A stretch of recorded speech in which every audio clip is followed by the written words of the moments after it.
Well, here I am back with a new project, and that project is a tribute to the big band that James Cotton had and with which he recorded back in 1986 when he recorded that record live in Chicago with Bonnie Fields, Killer Ray, Michael Coleman, all that band.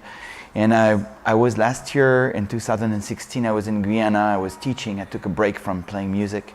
And as I was far away from the business, from my friends, from my band, from everything, I thought if I go back to France, if I go back to playing music, what would I really want to do? And I thought, man, if there's one thing I really want to do, that would be playing James Cotton's music. I wanna find me a part-time love. Oh, I wanna find me a part-time love. Next time my baby leaves me, I wanna just go home while she's gone. Eight-piece band, it's not easy to put on a road, but I thought that's really what I would love to do. So I came back and I started placing phone calls, and I put that band together, and we started rehearsing, taking the songs that I wanted to play, and some very famous songs from James Cotton, but some more obscure numbers, and we started rehearsing. We started going on the road, playing gigs, and people started to really like it, and also us, we felt good about it, and that's been my project for the last basically 8 months.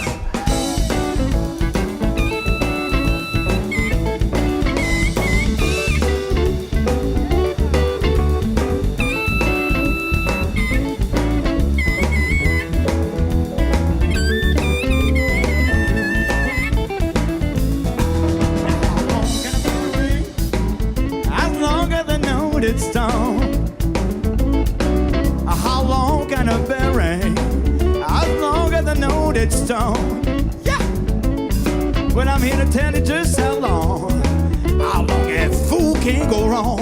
For many years, I just knew James Cotton from his records. There was no internet, there was no YouTube, so you could only listen to the music until you could actually see the guy live. And it took me many years, maybe 15, before I really got to see James Cotton live, to meet him. Which I did back in 2003, and I got to follow him on 4 nights in a row between United States and Canada. I got to play with him, sitting on his lap, blowing through his own harmonica.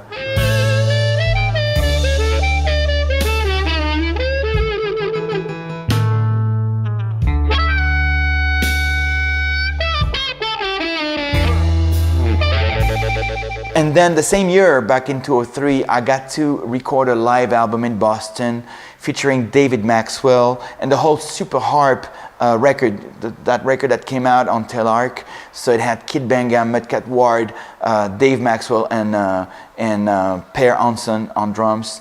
So my goal when I recorded with this band was to kind of, put my feet in James Cotton's shoes, because that band had backed him up for the record, and I thought, hey, what is it to play with such performers who played with the mentor that I have.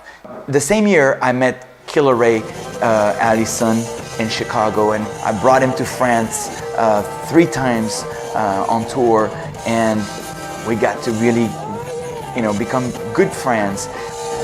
Well, I stopped over the head, and everything went wrong.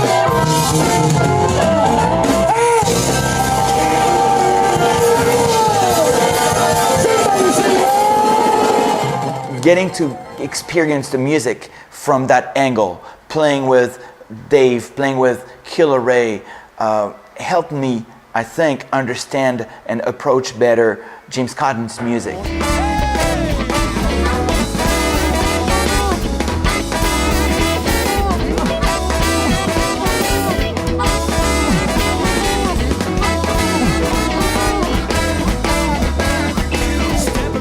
And don't be late, cause we're pulling out about 8:30. Gonna run a corner and get a fifth. Everybody in my car gonna take a little dip. Moving on out, cruising and moving along. Let's go! back in March, James Cotton passed away.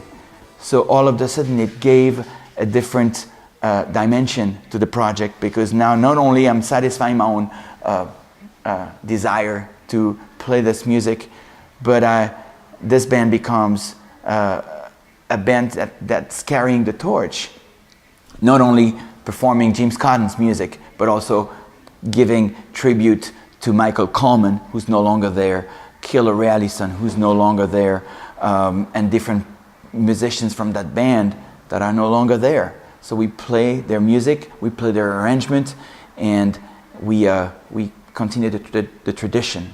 I hope we do it as, good.